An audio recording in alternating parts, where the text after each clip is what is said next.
Oi, boa noite. Boa noite. Tudo bem com vocês? Tá informando ainda os seguidores, ó. Estamos aqui, Daniela e Roberta, da Livraria Mandarina.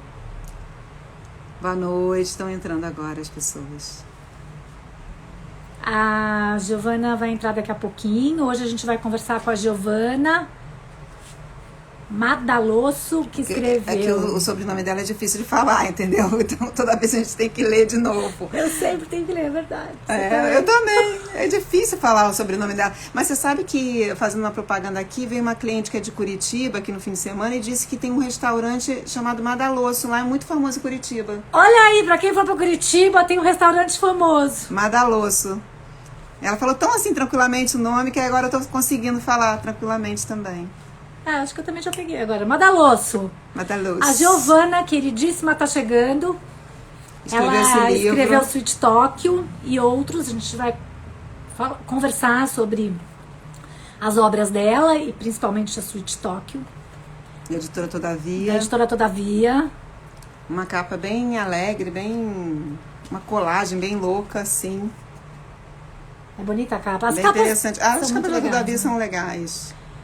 Oi, Cristina, Eliseu, Sérgio. Daqui a pouquinho chega a Giovana.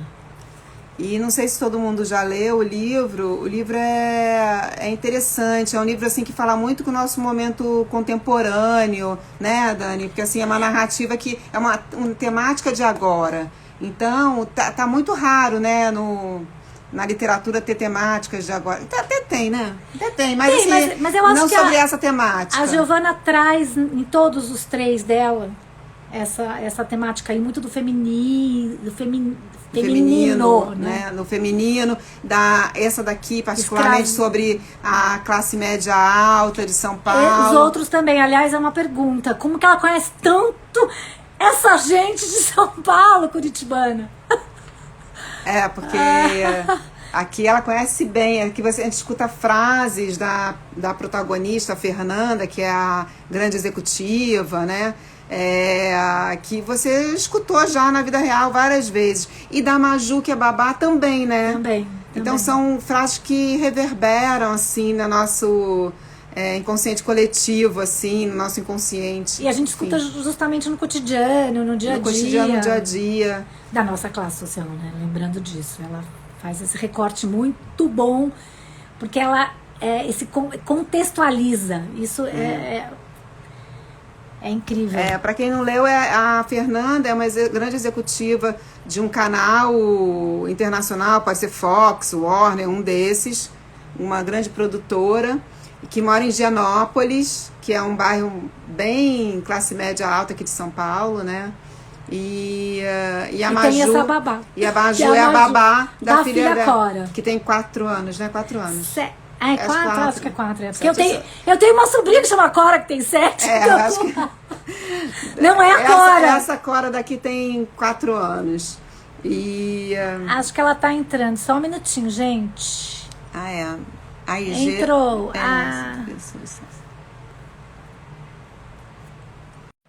Entrou. Vai entrar. A Patrícia aqui.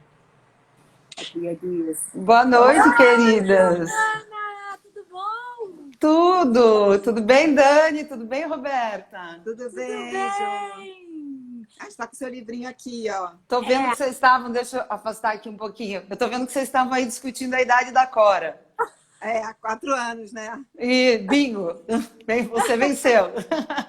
É porque a Dani tem uma sobrinha chamada Cora de 7 anos. Aí ela confundiu as Coras.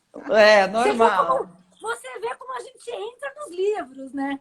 Isso que eu ia falar. E a gente sempre vai procurar alguém que a gente conhece para identificar com tal e tal personagem, né? Normal. E a gente estava falando disso. Como a gente identificou vários personagens aqui que são da nossa classe social, da nosso meio, né? Mas vamos começar agora. Vamos lá. Obrigada pelo convite. Tô feliz de estar aqui. Essa é uma livraria querida para mim, vocês sabem, né? Eu toda hora tô consultando. Cliente. Sou. E vocês costumam ter, assim, que você fala, ah, a livraria é pequena, não vai ter? Tem. Quando não tem, vocês conseguem. Então eu sou realmente, e eu incomodo vocês também nos horários mais malucos, então eu sou muito grata. A gente adora. A gente adora quando chega um zapzinho pedindo livro. Obrigada. Então, sobre isso, eu quero agradecer também, porque você fez uma ação muito maravilhosa com a gente. A gente teve vários livros seus, Sweet Talk, autografados por você, e foi um sucesso. Um sucesso, e cada autógrafo era de um jeito. Você embarcou aqui, entrou na nossa vida, na Mandarina. Obrigada, Giovana. Imagina, eu que agradeço. O espaço, o carinho, né? Tudo isso. Obrigada mesmo. Obrigada. A hora que a família Madaloso acabou de entrar, hein? Jura? Ai. Será que é mãe, pai? Deve ser. Então, eu vou falar... vamos começar. A gente está falando com Giovana Madaloso. A gente tem dificuldade com o seu sobrenome. Madaloso. Um beijo aí para os Madalosos que entraram. Não sei quais são, mas um beijo. É lindo o sobrenome. Foi assim, @família Madaloso. É. Mas olha, é uma família italiana, então a gente está falando de muitas pessoas. Não, não dá para saber. A que é a minha, né? Da Dani. E você é curitibana, que sotaque lindo, que eu acho demais. Jornalista, redatora publicitária. Eu costumo dizer que a gente é uma coisa numa outra vida, porque agora você é escritora, autora, e já tem 3 romances. E eu quero começar falando dos romances, dessa sua trajetória. O primeiro é o Tudo Pode Ser Roubado. Não é o que tá na sua. Não. É o também da editora Todavia. E o segundo, A Teta Racional, da editora Grua. Os dois no mesmo ano, né? 2018. Não, a Teta é anterior. A Teta é 2016 e o Tudo é 2018. Ah, entendi. Tá, ótimo. E logo depois, o Sweet Talk foi 2020. Isso. É isso. Então, a gente estava aqui conversando sobre os seus romances e sobre o que eles têm, né, em comum, como é que a gente quer saber a sua trajetória, mas o que eu achei e a gente viu que tem muito em comum são a desigualdade onipresente, a ironia, o sarcasmo do establishment e esse caos urbano de São Paulo. Eu fiquei me perguntando como que ela conhece tanto esses paulistanos. Nossa, parece que tá vendo a minha praia, sabe? E é justamente essa galeria de tipos paulistanos que você constrói tão bem. Desculpa, pode prosseguir. Vou começar você falando sobre os livros, sobre essa sua trajetória, e depois a gente vai conversando. Bom, da trajetória a gente vai falando aí à medida que vocês quiserem, depois vocês perguntam mais, mas acho que vocês tocaram num ponto muito interessante, que as pessoas me perguntam bastante, poxa, você não é de São Paulo, como que, especialmente, né, no Tudo Pode Ser Roubado, você consegue falar tão bem de São Paulo, é o que as pessoas me perguntam.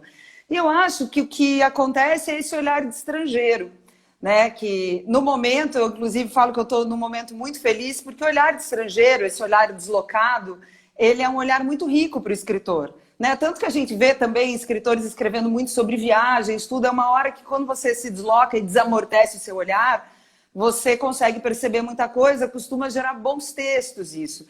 E eu estou vivendo num momento muito curioso, porque eu estou fazendo agora meia vida aqui, meia em Curitiba. Eu morei em Nova York também, exatamente no meio dessa trajetória, mas eu morei lá por 1 ano só, então eu diria que serve mais só para fazer um elo, mas eu sou meio Curitiba, meio São Paulo. E hoje eu me sinto estrangeira nesses 2 lugares. Eu estou aqui em São Paulo, não sou totalmente de São Paulo, enfim, eu tenho esse olhar, que era um olhar que estava ainda mais aguçado nessa época que eu escrevi esse livro, eu acho. E em Curitiba eu também não me sinto mais tão de lá. Isso me ajuda muito a escrever. Então acho que veio daí, e também veio de muitos anos que eu estive em São Paulo, antes de ter minha filha, morando e passeando e saindo muito à noite. Então essas histórias do Tudo Pode Ser Roubado, algumas são inventadas, claro, mas assim, tem algumas pessoas aí que foram uma inspiração clara, que em alguns casos eu nem escondi também. Eu diria para vocês assim que é um tributo, esse livro é uma declaração de amor a essa cidade. Eu gosto muito de São Paulo. A gente também, né? Tô aqui. Ela é carioca. Eu sou carioca. Você tá há quanto tempo aqui? 21. Não, 22. Eu sou péssima de conta. 22. Ganhou de mim. Eu tô 19. Tá bastante também, né? Também tô bastante aqui. E o seu TikTok, Giovana, assim, porque a gente também vê que você retratou muito bem essa classe social média alta aqui de São Paulo, com a Fernanda, né? Até com a Babá também, né? A Maju, que faz parte desse universo. Como é que foi a pesquisa? E você ainda tem o capítulo que eu fiquei impressionada dos Yanomamis, né? Dos índios. Como é que foi a pesquisa desse livro? Se teve pesquisa? Me pareceu que tinha pesquisa, mas enfim, queria que você falasse. Acho que ela foi até lá. Vou contar tudo. Bom, eu adoro pesquisa, né? Como eu sempre falo, o escritor não precisa fazer pesquisa, mas eu sou o tipo de escritor que gosta de fazer pesquisa. Como eu sempre digo assim, não é para encontrar o que eu estou planejando encontrar, o que eu estou procurando, é para encontrar aquilo que eu nunca imaginei que eu encontraria. Então, quando eu falo de pesquisa, não é só uma pesquisa super elaborada, de ir para algum lugar, depois eu vou falar sobre os Yawanawás, mas uma pesquisa também assim, por exemplo, tudo pode ser roubado. Eu fui pesquisar o centro de São Paulo, que é muito perto da minha casa, mas eu resolvi andar lá de madrugada, ali embaixo do viaduto do Bexiga, que eu falei, nossa, eu nunca fui lá nesse horário. Eu preciso entrar nesses hotéis de viração, né, esses motéis que sempre estão no centro. Para mim, isso é uma pesquisa, né? Eu acho que a pesquisa do escritor se dá muito nesse âmbito, assim, de seu inconsciente fazendo a pesquisa. Uma pesquisa de cheiros, né, enfim, de barulhos, de informações, de frases que você escuta alguém falando e vai usar, né? Às vezes tem um lustre num hotel de viração desse que, uau, toma um tamanho enorme na história. Então, eu sempre dou um jeito de fazer pesquisa. Tem coisas que eu estou a fim de viver e daí eu coloco dentro do livro.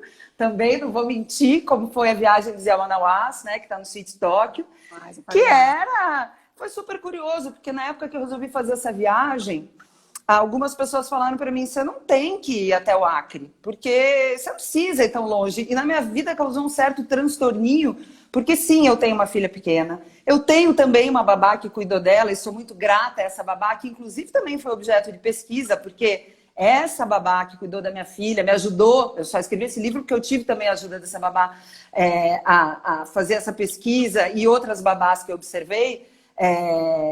Enfim, mas voltando, eu tive que sair, né, da minha casa, fazer essa viagem que levou mais ou menos 24 horas para eu chegar no Acre, entre avião, ônibus, caminhonete, barco, rio acima, sem internet, sem nem telefone público. E as pessoas falavam, você não precisa ir até lá.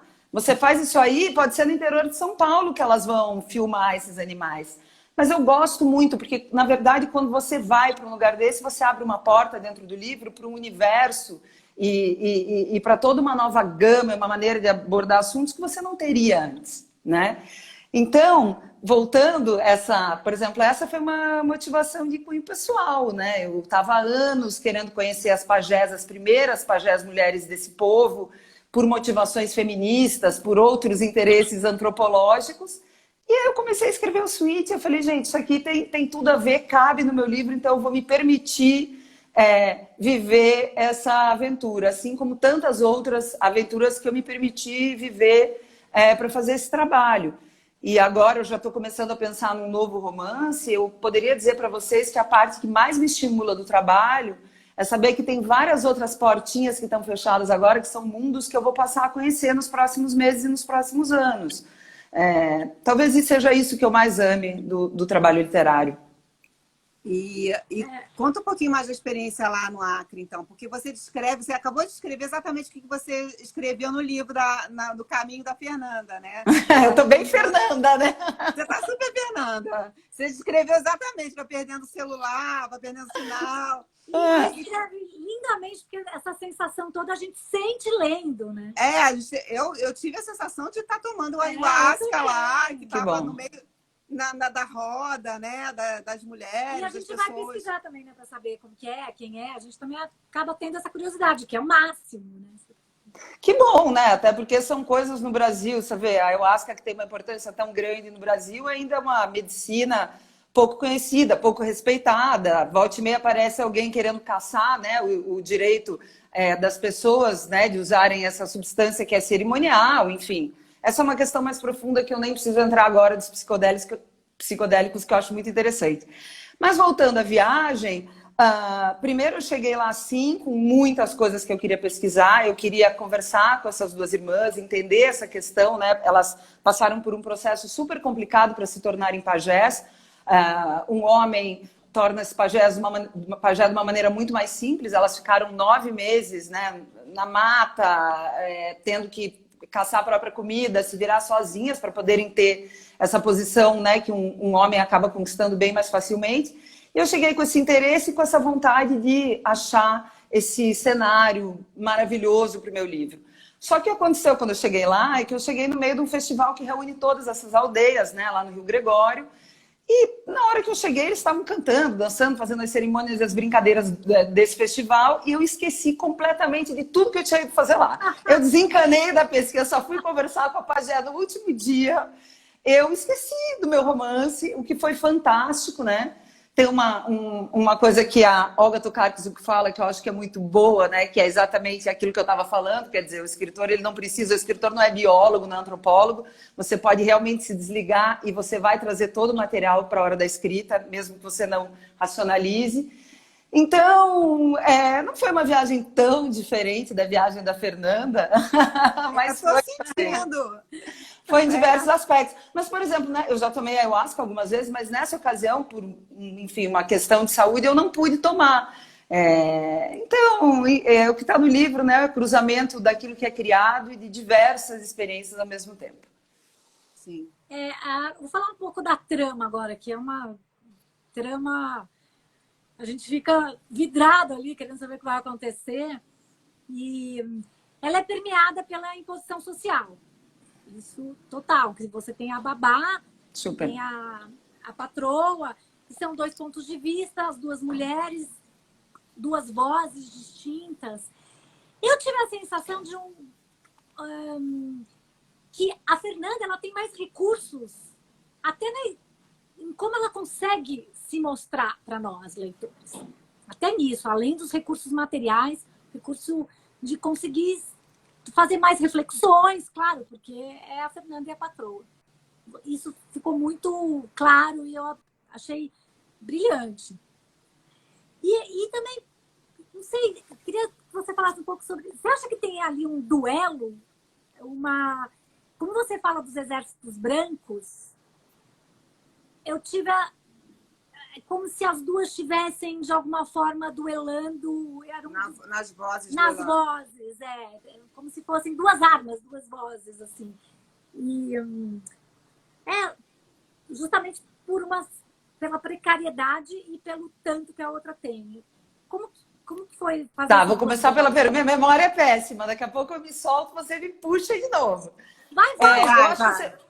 Você falou uma coisa super interessante. É muito legal, né? Porque tem meses já que esse livro está aí, as perguntas não se repetem, cada hora a gente chega num lugar novo. Então, essa tua colocação, para mim, é nova, mesmo depois de tantas conversas.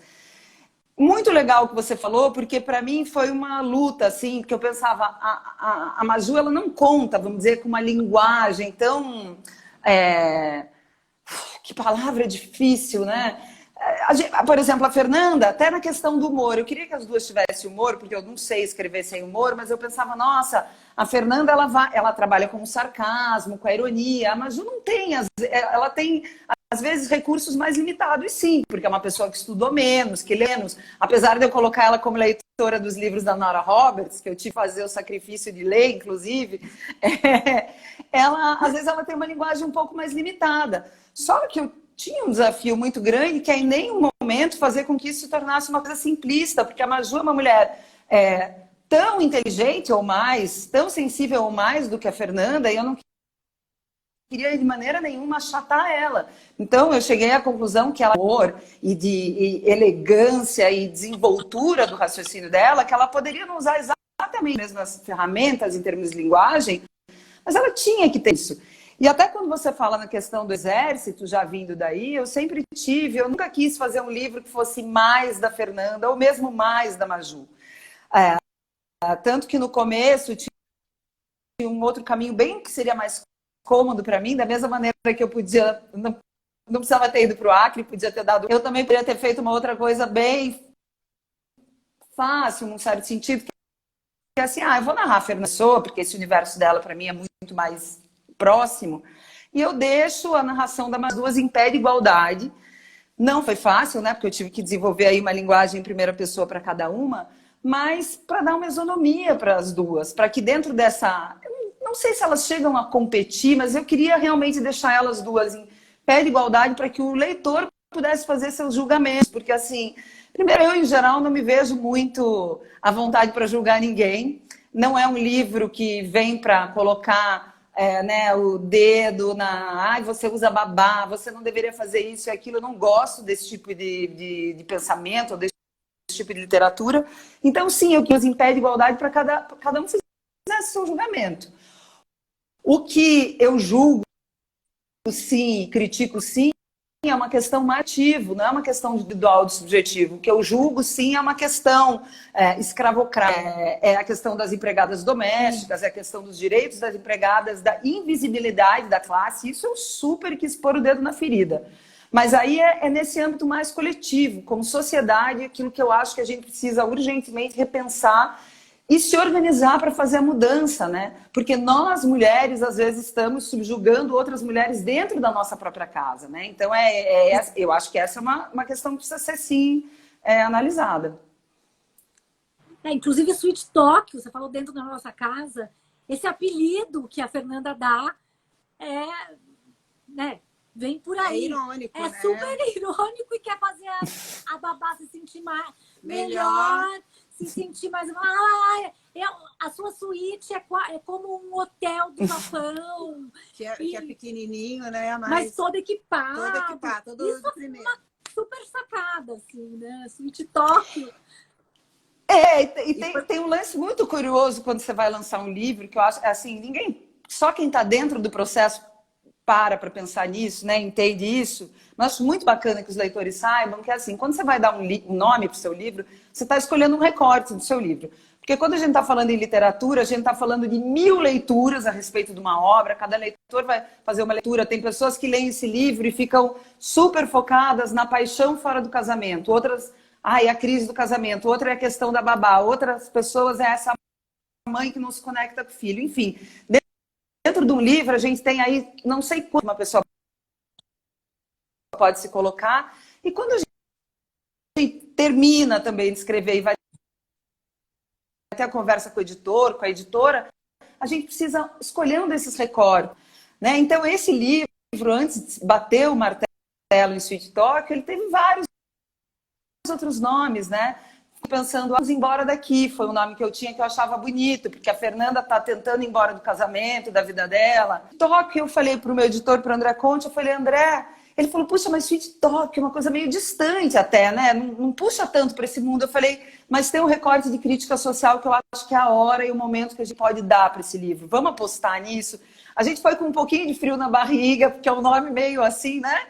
Quem não sabe nada do livro, Tóquio, tal, né? Quando eu dou um Google, só vem quarto de motel, eu sempre checo isso antes de escolher o nome. Mas é isso, é um nome escolhido para apertar esse problema. Mas você sabe que eu lendo o livro, foi uma boa surpresa. Está escutando? Está escutando? Voltou? Então, quando apareceu o nome Sweet Talk no livro, sim, eu fiz assim, entendi porque o título. E eu acho que ele justamente ele faz interseção entre a Maju e a Fernanda, porque o Sweet Talk foi dado o nome pela Fernanda, quem mora no Sweet Talk é a Maju, e dali fez a conexão do que é o livro, né? Foi incrível. Que legal saber que você estava esperando. Achei curioso isso, bacana. A gente não tinha a menor ideia do que era o Sweet Talk. Assim, podia ser qualquer coisa, né? Tipo, essas duas vão parar no Japão quando? Tipo isso. E de repente, o quarto da empregada, cara, show, assim, foi tipo certeiro, muito bom. E aí, Giovana, assim, o livro, ele começa com a primeira frase, né? Estou raptando uma criança.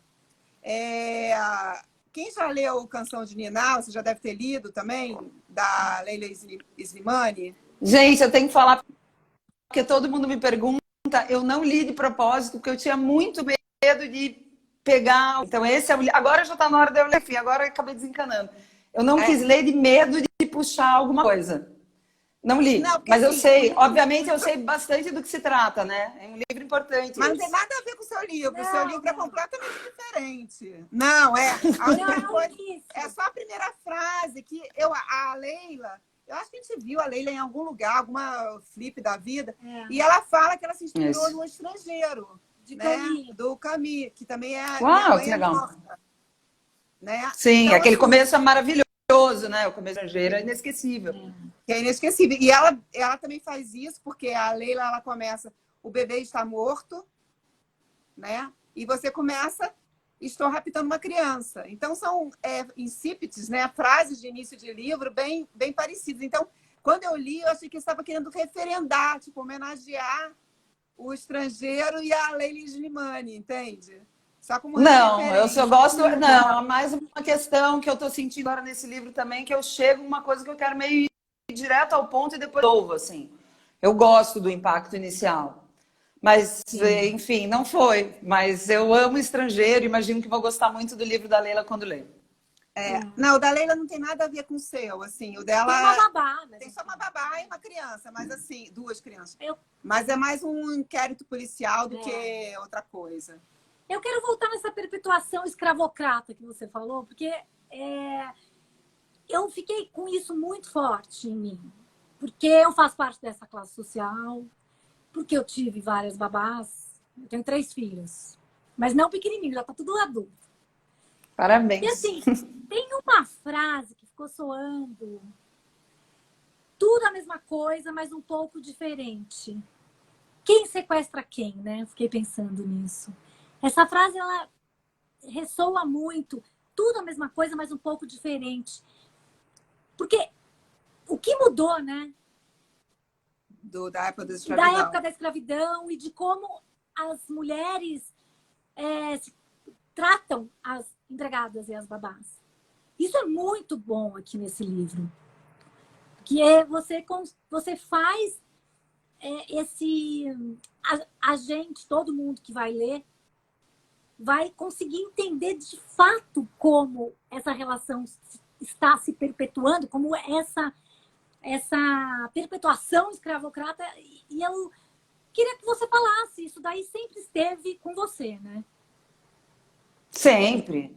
Eu sou uma criança, um bebê de classe média alta, na verdade, curitibana, e fui criada por babás, né? Todos nós fomos, a sociedade em que eu vivi, minha família, meus primos, meus colegas de escola, então assisti essa relação de todas as maneiras desde sempre. O que está no livro, assim, né, a gente ter aquela babá ou aquela empregada que ia embora depois de um tempo e a gente quase morria porque foi a pessoa que teve ali super intrinsecamente, né, na nossa infância. E depois eu cresci para ser uma dessas pessoas numa sociedade que eu acho que está construída de uma maneira muito doente, porque depois eu mudei para São Paulo e mesmo que eu tivesse em Curitiba teria acontecido a mesma coisa. E o dia que me deu estalo, na verdade, talvez inicial de escrever esse livro, tiveram algumas coisas que fecharam como uma caixinha esse assunto para mim. O dia que eu tive que voltar a trabalhar, e eu saí por 12, 14 horas, né, porque em São Paulo trabalha mais, eu acho muito insano, mas enfim, essa é outra história. E deixei a minha filha com uma pessoa que eu tinha entrevistado 2 dias antes e com quem eu tive uma conversa de 20 minutos, assim, e que eu peguei umas referências por telefone. Então, na hora que eu deixei, eu falei, nossa, que sistema é esse? Que situação é essa? Claro que essa pessoa era uma pessoa maravilhosa, cuidou da minha filha, assim, quer dizer, mas nesse momento eu percebi a fragilidade de tudo, né? Essas mulheres são exploradas, eu já vou chegar nisso. Nós também, como mulheres de classe média, emancipadas, já podem trabalhar, mas tão fragilizadas, né? Porque não tem creche, não tem apoio nenhum, não tem um governo que dê nada, a escola num período super curto, os homens que não ajudam, né? Onde é que estão esses pais que dividem as coisas? Então, ali eu percebi o quanto esse esquema era frágil. Aí, me aprofundando mais nele, convivendo com as babás ao longo dos anos, eu fui conhecendo a história de dezenas, né, de mulheres, porque assim, eu gosto muito de pegar no pesado e gostava com a minha filha, era sempre fiz todas as atividades, podendo não delegar, eu nunca deleguei. E aí foram anos ouvindo né, dessas mulheres assim, que estão em São Paulo com 3 filhos que a mãe cuida, que a tia cuida, uma menina que, não, essas histórias são reais. E aí eu já estava muito cada por tudo isso, né, querendo falar disso de uma maneira que acolhesse a todas, como eu falo, eu gostaria de acolher a todas as mulheres, não é um livro para crucificar ninguém, mas para que a gente possa pensar junto nisso, né? E nós, como as mulheres, somos fundamentais para libertar o outro lado, para diminuir a carga horária do outro lado, para, enfim, lutar por esses direitos. E aí rolou um episódio para mim que cimentou a ideia do livro, que é esse episódio né, que eu ficcionei, mas ele está muito perto da realidade, que é essa babá que acaba parindo filho na área de serviço. Isso é uma história que aconteceu. E essa história, perto da minha casa, em Higienópolis, eu fiquei que ela, de fato, ela já tinha uma filha, né, não podia ter outra filha no apartamento, botou o bebê numa sacola, deixou aqui na frente de um prédio bem pertinho da minha casa. E aí, como no livro, foi vista pelas câmeras e foi presa. E aí vem a parte que me surpreende, né? Ela foi praticamente quase linchada na saída da delegacia. A mídia. Vocês não sabem essa história? Eu lembrei, mas eu não tinha me associado com essa moça agora. Não, porque também é uma história ali que passa, mas é uma história que para mim chama muita atenção, né? E aí os jornalistas, todo mundo, como uma mãe pode fazer isso com o filho?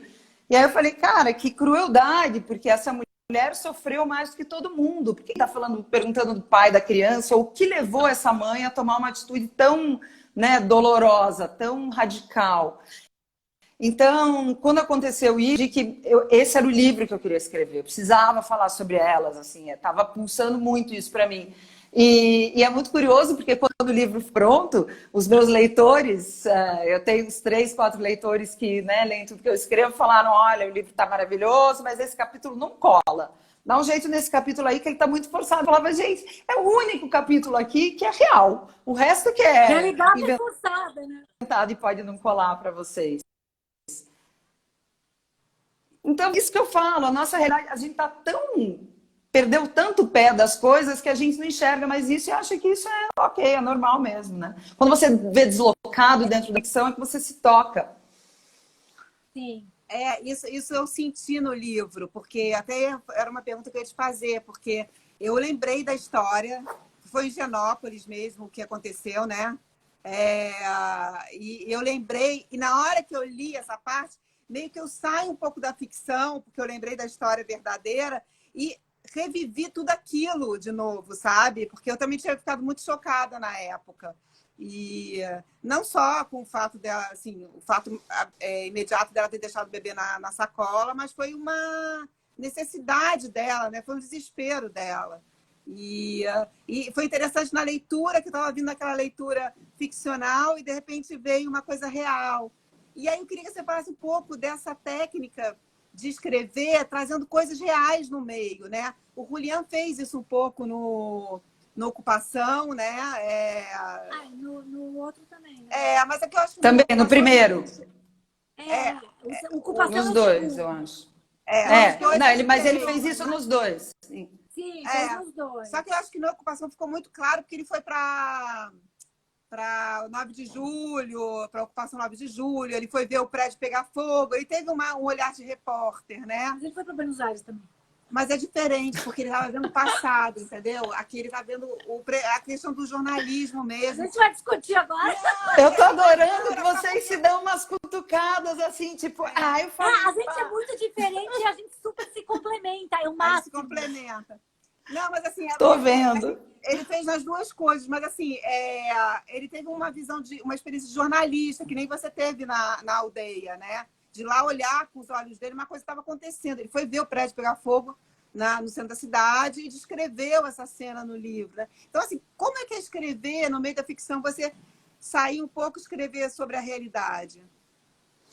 Eu acho que o Julián, ele tem um trabalho um pouco distinto, em certo sentido, porque ele tem uma exploração de linguagem, ele trabalha os limites da autoficção, acho que isso é uma exploração dele. Além da história, além daquilo que ele quer contar, né, se é a questão da ocupação ou do livro anterior, ele está testando alguns limites ali entre aquilo que é ele como autor, entre aquilo que é o narrador. Essa é uma questão, eu acho, muito em primeiro plano na obra dele, né? Tanto que no primeiro livro dele, eu não posso aqui ficar dando spoiler, mas tem um final muito inesperado relacionado a essa questão. Vamos dizer, essa Sim.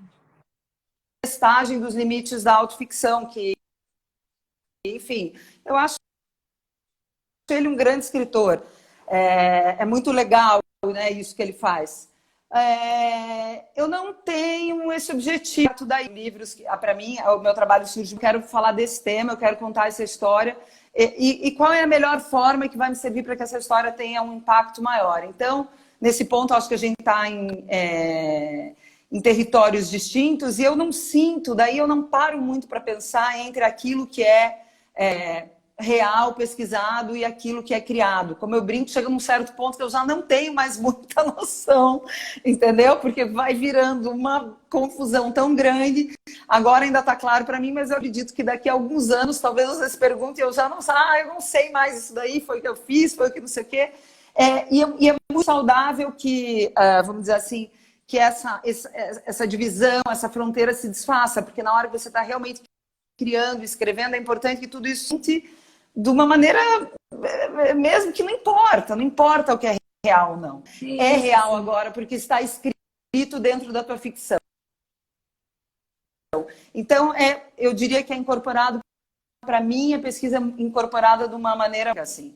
E eu acho que a gente precisa ser feita, mas a gente vive com muita pesquisa que pode ser feita. A gente está vivendo com questões muito urgentes. Infelizmente, eu preferia estar tratando de temas mais banais, num mundo muito mais bem resolvido, mas tem coisas muito fortes acontecendo em torno da gente. Então, hoje, ser escritor acaba trazendo uma carga de responsabilidade crítica, política, bem grande. Sim. Tem uma fecundidade da linguagem, né? Essa fecundidade da linguagem nos seus livros. E a subjetividade das personagens. Esse universo feminino você traz lindamente, com maestria. É muito importante.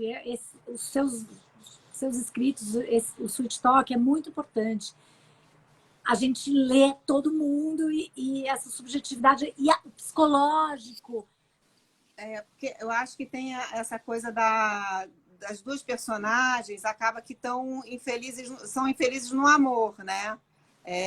A Fernanda vai encontrar, está tentando, tem uma possibilidade de encontrar um amor, de estabelecer um amor com outra personagem. Mas, assim, ela está infeliz no casamento e a Maju não consegue concretizar o amor porque está sequestrada. Na verdade, a Maju está sequestrada pela essa casa, por essa criança, por essa vida dessa família, né?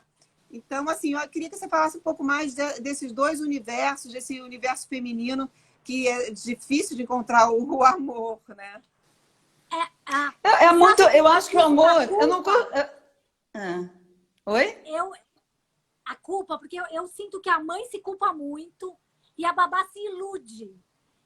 É muito legal isso que você falou, eu ia falar isso. Eu não tinha chegado...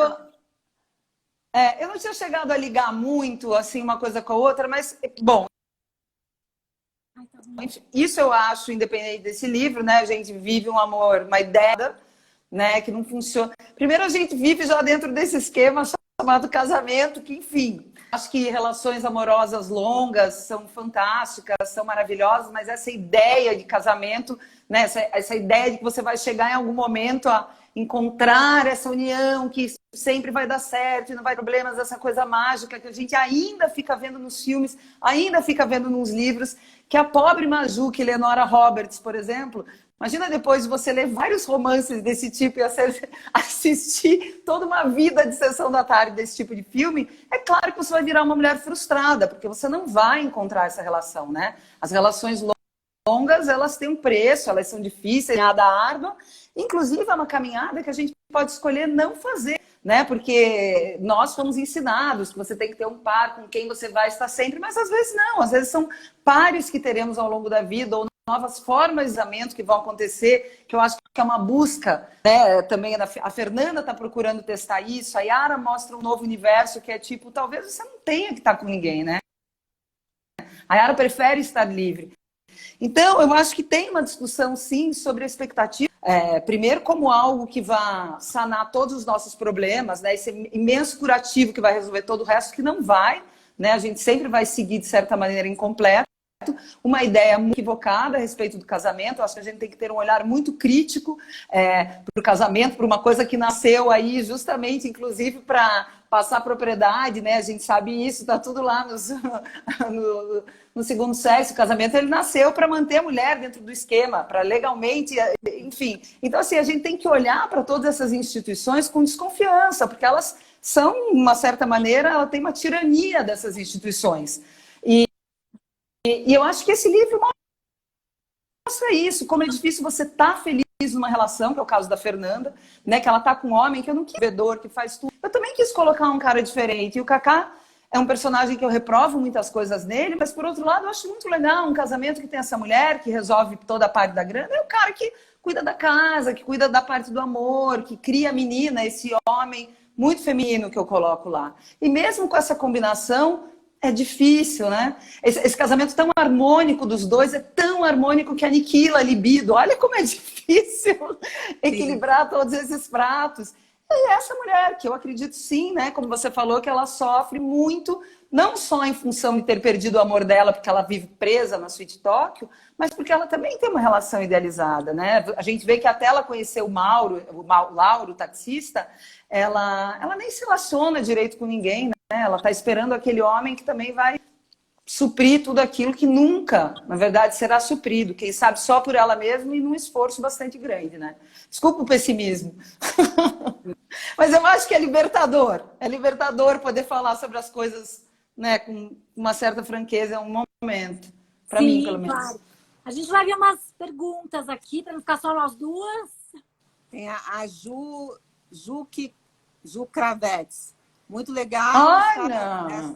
Oi, Ju. Essa leitura sobre o livro, feminino abordado de forma incrível, incompleto, que faz parte. Legal isso. Eu conheço a Ju é curitibana, eu acho que a Ju é psicanalista, psicóloga, não sei bem qual é a linha, mas a Ju é uma cabecinha muito boa. Beijo. E o Amor dos Amantes, estão falando aqui que... Muito fãs, e tem vários fãs, assim, a gente também já é fã. Tem alguém aqui que perguntou, dá para falar um pouco mais sobre Tudo Pode Ser Roubado? E na hora que eu vi a pergunta, me veio uma coisa aqui na cabeça. O roubo e o sequestro. Sei lá, sabe? Super! Essa menina, essa empregada... Eu nem me liguei também. Ela sequestra, ela rouba. E antes, o anterior era o roubo que a garçonete fazia, de um monte de roubo, só que não roubo de criança, mas isso tem conversa, né? Não, eu não me toquei. O meu editor também não se tocou. Os meus leitores queridos e meu companheiro, né, que lê tudo que eu escrevo. Não sou a mulher dele, que também é uma super escritora, a Ana Tércia Pontes, que até está lançando agora os Tais Caquinhos. A Ana Tércia falou, escuta, o que é isso? Ela roubava objetos e agora abre o livro roubando uma criança. Mas em algum momento eu me toquei, porque eu até falei, estou roubando uma criança. não, calma, não é raptando, aqui é outra coisa, vamos organizar. Mas só ponta, meu próximo livro não vai ter isso, eu acho. Mas pelo que eu estou pensando, eu já estou agora, será que tem? Porque eu já sei qual é o meu próximo livro. Mas eu acho que assim, tem uma intenção. Não posso dar spoiler ainda. Vai que ele não funciona, eu tenho que refazer tudo. Tem uma intenção. Não vou falar, porque é um tema bomba, assim, eu quero guardar ele. Mas é um tema do feminino também, é uma coisa que a gente fala muito pouco abertamente, enfim. Mas voltando ao Tudo Pode Ser Roubado, e a essa questão do Sweet Talk, eu acho que a gente pode pensar que são formas de falar a respeito do quanto a gente é frágil. Tudo Pode Ser Roubado foi um livro que eu construí inteiro para falar sobre isso. Parece que a gente está falando de uma obra de arte, dos objetos, mas é um livro que discute a nossa fragilidade. Primeiro, a nossa fragilidade de projetar prazer em objetos, né? Nesse fetiche, eu preciso de uma obra, né? Que ele precisa ter, o colecionador, ou mesmo a narradora. Nossa, quando eu conseguir ter esse apartamento, eu vou roubar esse negócio, e aí vai ficar tudo bem. E, de repente, como tudo se dissolve, né? No final desse livro, ela não tem nada. Então, sempre me interessou muito falar por esse estágio de fragilidade. A gente passa em alguns momentos da nossa vida, né? Tem essa onda que eu acho meio ilusória, tipo, nossa, agora tá tudo bem. Agora tá tudo bem. Como eu falei, cheguei naquele lugar e daqui vamos no piloto automático para sempre. Mas, de repente, a gente é realmente roubado ou tirado de algumas coisas e tem que recomeçar novos aspectos da vida de novo. E eu acho que isso também está no Sweet Talk, né? Olha como tem esse casamento dela, né? Que ela acha, como ela fala, nossa, esse casamento agora eu vou comprar o título de um clube e aqui seremos felizes para sempre. De repente esse casamento se esfacela, a própria maternidade, né? A filha dela desaparece, né? Eu acho que isso está um pouco relacionado à questão da morte, né? A gente está vivendo nesse momento em que tudo pode ser roubado, né? A gente está nesse país de 300 mil não, 230 mil mortos, quer dizer, a gente é extremamente vulnerável. E quando eu falo em roubo, eu estou falando disso, né? Dessa situação. De que, na verdade, só que assim, é muito curioso, né? Porque a gente tem a ideia que tudo pode ser tirado de nós, mas, na verdade, nada de fato nos pertence. Acho que é essa que é a coisa que a gente percebe nesse momento, né? É tudo tem um transitório esvaziamento das mesmo. relações de afeto, né, Giovana? Esse esvaziamento das relações de afeto, inclusive, linkando com isso, eu pensei também na Teta Racional, que tem um conto que chama Suíte das Sobras. Ah, eu adoro esse conto. E fala da dificuldade de amor entre mãe e filha, fala sobre solidão, sobre as relações. Também traz, né, essa relação mãe-filha, esse esvaziamento, essa dificuldade, isso tudo que você está falando. Eu acho essa relação. Disso, né? Eu realmente sou uma obsessiva. Sou meio obsessiva, né? Você vai olhar, vai ver que tem essa relação, tá em vários contos meus, porque eu sou fascinada por essa relação, porque eu acho essa relação linda. Como eu coloco lá no Sweet Tóquio, eu acho uma relação muito difícil, né? E tem, em alguns momentos, algo de autobiográfico claro, né, na minha obra. Então, eu discuto as dificuldades dessa relação em qualquer idade, mas, por outro lado, é a relação que mais me fascina, porque eu sinto, assim, às vezes, realmente vontade de chorar, fico pra caramba, quando eu vejo na rua mãe e filha com idades variadas, andando juntinhas de braço dado, assim, é uma relação que me enternece muito. Então, enfim, fuçar essa relação, descobrir todos os lados disso, dessa relação tão cheia de afeto, né, de diferenças. Tem um livro maravilhoso, por exemplo, chamado A Pianista, que mostra o quanto essa relação pode ser patológica, pode ser uma relação de dominação, de sadismo. Tem tantos prismas, né? Tem tantas maneiras dessa relação acontecer. Eu sou fascinada pela relação mãe e filha, assim. E eu gosto muito de ser mãe, eu gosto muito de ser filha. Na epígrafe você fala, todo amor é um sacrifício, do Arnon Grunberg. E aquele livro Tirza... É bom, né?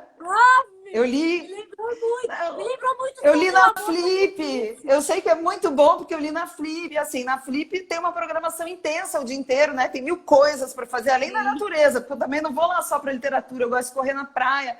Mas eu grudei no Tirza na Flip, dei o cano um monte de gente, porque eu fiquei com o Arnold Grunberg lá na posada. Ele é muito bom, né? É um escritor, para quem não sabe, um escritor holandês. Ele é incrível. Eu não li Tirza porque está esgotada. A Dani toda hora fala desse livro. Você me emprestar. Eu vou emprestar. Emprestar. Não vai comprar, eu vou emprestar. Porque não, está esgotado, esgotou. E eu li... Emprestam o livro? Vocês são possessivas ou empresta? Não, a gente empresta uma para outra. Uma para outra. Aí, de vez em quando, a gente destroca, né? Tipo, vamos devolver. Mas eu li O Homem Sem Doença também, que é um livraço. Muito bom. Dani leu também, que é muito bom.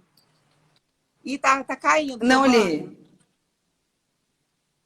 É mais fininho do que o Tirza, mas você vai amar, porque é um cara suíço, filho de indiano, arquiteto, todo asseado, assim, todo higienizado, que vai parar em Bagdá, no meio da guerra. Uau, gostei. Adoro Oriente Médio, é um dos... Não, tem algumas coisas que me atraem muito. O livro. Oriente Médio é uma... Mas sabe que eu estou muito envolvida também com mães e filhas. E eu me envolvi muito com o seu livro por isso. E porque a gente tem que rebuscar, né? Que cavucar mais. A gente tem mães e somos mães. Eu de uma menina e 2 meninos. E são de 2 meninos. Só sem homem. E eu li a autobiografia da minha mãe, da Jamaica Kincaid. Não sei se você leu. Eu tô começando. Eu li 20 páginas e eu tô gostando muito. É muito bom. E eu pensei no seu, porque na sua escrita, quando eu estava lendo a Kincaid. Porque eu tô gostando e começa de uma maneira bem dura, né? Sim, muito dura. A mãe morre, enfim. Ela tá sozinha no parto.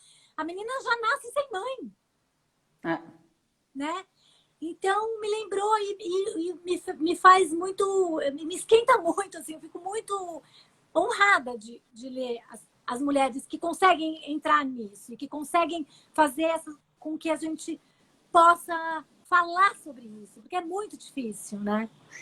Eu acho que assim, poder se sentir desconfortável com, inclusive, assim, olhar para isso e falar, tem horas que não é fácil, porque essa foi uma atividade muito negada, né? Até agora há pouco. Eu li um livro que foi muito interessante, que eu entendi como um marco, que é um livro de 1970, alguma coisa, que é ontem, né? Foi mais ou menos quando eu nasci, inclusive, mas historicamente não é nada, né? 1970, que é um livro chamado Afetos Ferozes, da Vivian Gornick, que meio que marca essa geração da desconstrução da maternidade. Quem se interessar, é um livro muito legal de ler. Não é um livro de ficção. Peça para mandarina, elas entregam em casa as mandarinas. E é um livro, assim, incrível, porque ela não precisa nem ir até cisão para tornar essa relação. São só 2 mulheres, mãe e filha, caminhando pelas ruas de Nova York, a cidade onde elas vivem. E sob o prisma dessa relação, é tudo fascinante, assim, em torno delas. Esse livro é maravilhoso. E se a gente for ver, esse é um dos livros que inaugura essa fase, né, de desmistificação da maternidade. E isso é muito recente. A gente está começando a poder escrever e ler sobre isso agora. Né? Quantas vozes aí não conseguiram?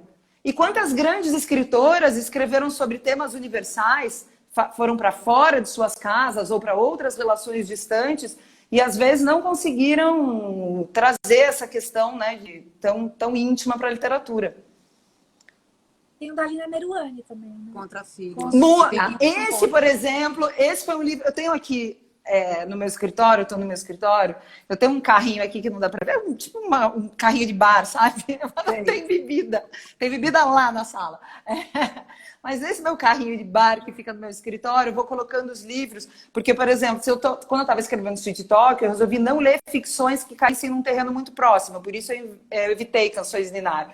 Por outro lado, da não ficção, eu leio muito tudo que está relacionado.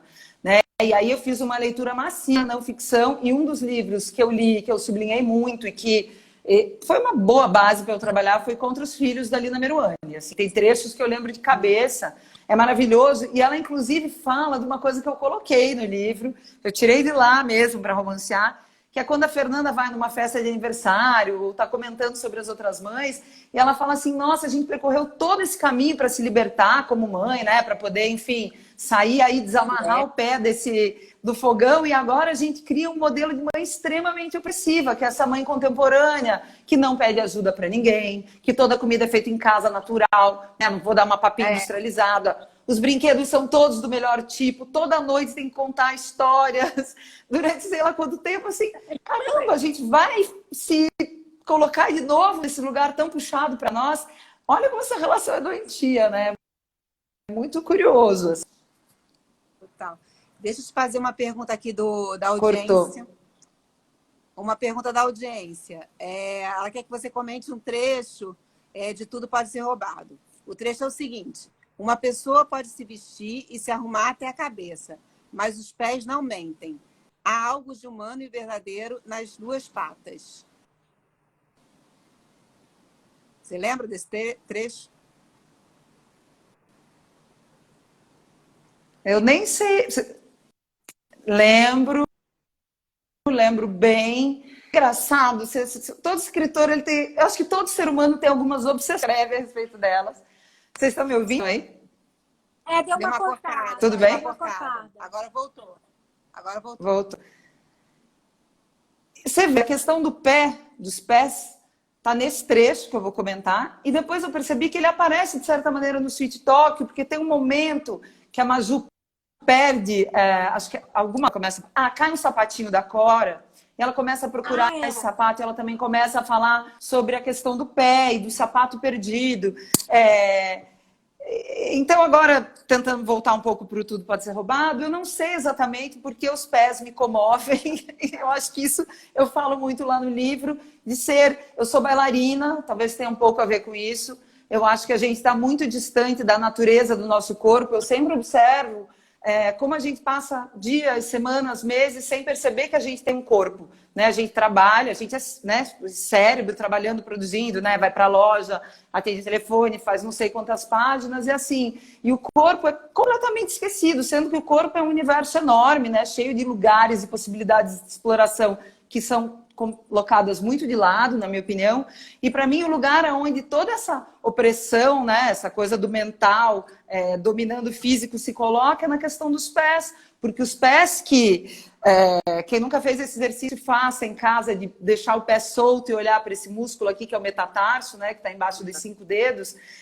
Como a minha professora de balé sempre fala e explica, nós fomos feitos para andar descalço e desenvolver esse músculo que é o músculo que bota a nossa pata no chão assim, né, o metatarso. E a gente acaba ficando atrofiado.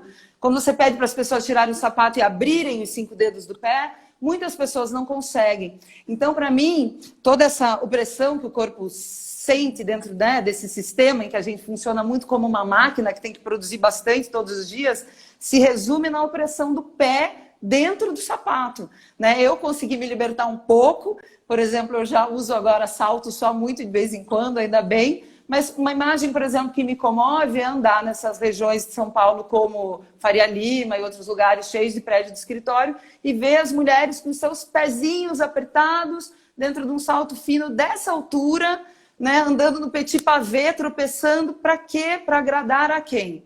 Né? Então, eu não tenho nada contra o estilo de cada uma, a mulher fazer um estilo mais assim, assado, tudo bem, mas os pés, para mim, são um lugar onde acontecem muito mais coisas do que a gente imagina. E por serem frágeis e oprimidos de certa maneira, os pés me comovem. Apesar de serem nossa sustentação, né? Super, tão importantes e tão deixados de lado, né? Você falou do balé, mas a yoga também trabalha muito metatarso. A yoga é fantástica, né? Um dia ainda vou fazer yoga. A yoga é bom. A gente está chegando ao fim. Eu só queria fazer uma última observação, pergunta, que é sobre o final do livro. Assim, não é para contar spoiler, mas eu achei assim, um final muito interessante, porque convida o leitor a concluir o que ele quiser. Assim, não é que seja um final aberto, mas assim, o que vai acontecer depois... Não sabemos, né? É bonito demais. Obrigada. Isso eu acho, assim, é super contemporâneo, é muito inovador, assim, eu acho.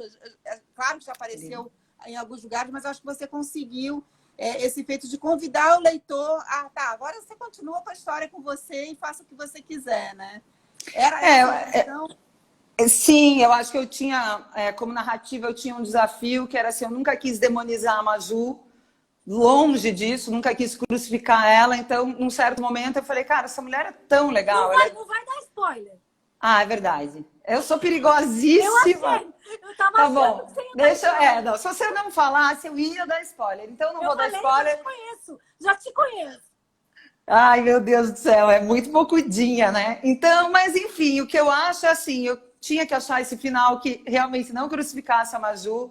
Eu fiz um final, o final da Fernanda e da Yara estava ainda mais em aberto do que isso. Esse foi um livro muito pouco mexido pelo editor, mas o André falou, olha, o final das duas está aberto demais, você fecha mais um pouquinho. Então, eu coloquei um capítulo que não é nada conclusivo, mas é um capítulo que ajuda a apontar para o leitor o que pode acontecer. E eu acho que essa é uma boa palavra, apontar. Para mim, pelo menos dentro do meu trabalho, sem querer tornar, né, não estou aqui para fazer regras, mas do meu trabalho apontar é importante no sentido que você dê um norte, que o leitor se sinta acolhido com alguma coisa que lhe foi entregue, ele fez esse percurso todo, então você dá um norte para ele, para onde as coisas podem ir, e você deixa um espaço para que as pessoas construam, né? E tirem as suas conclusões.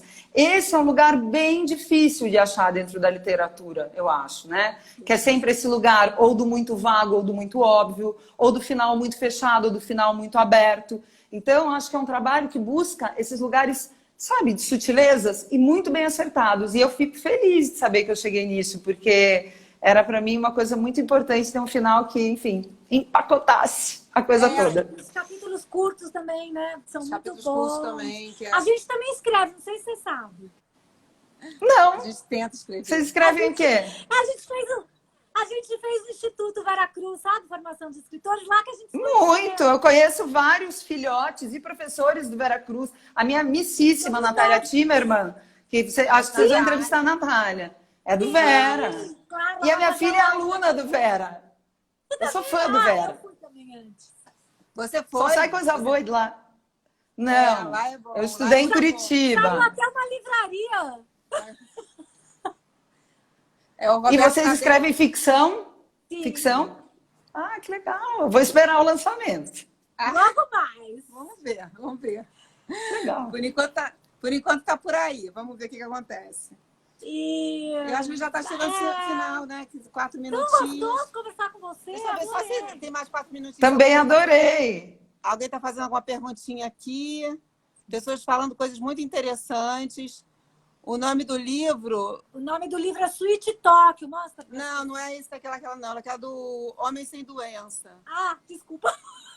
Mas obrigada pelo jabá. Eu já estava até procurando aqui. Ai, será que eu tenho? Não, é sobre o Oriente Médio.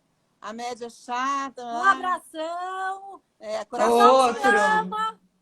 tem uma pessoa falando aqui que Mandarins. trabalhou na Propeg, te vi por Olha. lá algumas vezes em Curitiba. Ah, um beijão. Quem será? Vocês não conseguem Daniele ver. Reis. Chama Daniele Reis. Ah, um beijo, Daniele. Eu lembro. Faz tempo, hein? Propeg é antiga.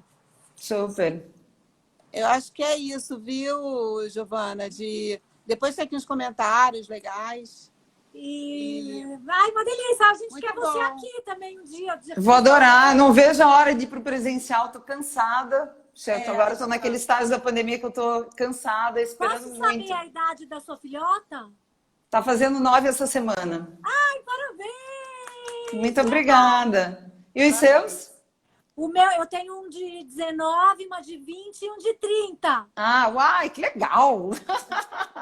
Olha só, você já passou por bastante coisa, hein? Você pode escrever bastante. Comecei cedo E você? essa coisa de maternidade. Ela dá muito opinião para a criação dos meus tem 12 e 7, né? Então, Ah, assim, que legal! eu tô na fase infantil, aí a Dani fica dando sugestões, opiniões, palpites, conselhos. E ela aceita. Eu aceito. Ah, Claro, imagina, eu experiência. também aceitaria. Acho que não tá faltando assunto aí para escrever também. Se você precisar, você me liga. Tá bom. Muito obrigada. Beijo Obrigada, enorme, queridas. a todos. Beijo. Leiam o Sweet Talk. Ah, eu quero perguntar. Vamos fazer de novo aquilo que a gente fez? Mas, assim, Vamos, claro. Vamos. Ai, que bom saber que estão indo muitos suítes. Vamos autografar, vamos mandar. Muito, Então, tá vendendo olha, muito. a gente vai ter o Sweet Talk autografado por essa beldade de Giovana aqui. E logo mais. Precisa de alguns dias. Tá bom, manda pra cá que eu faço. E você, Tá. bom, aqui e para as pessoas que não seguem a Mandarina, que são aqui os meus seguidores que estão, sigam a Mandarina e comprem nas pequenas livrarias. É super importante. E tem tudo, é fácil, aliás, e tem um diálogo que nem costuma ter nas livrarias grandes, né? A gente consegue trocar com os livreiros. Então, por favor, priorizem as pequenas. Obrigada. Aí as coisas ficam bem. Beijo enorme. Obrigada. Beijo. Mais uma vez, boa noite. Boa noite a Obrigada, duplinha. Vocês arrasam. Beijão. Tchau, querida. Tchau. Agora faz, Dani.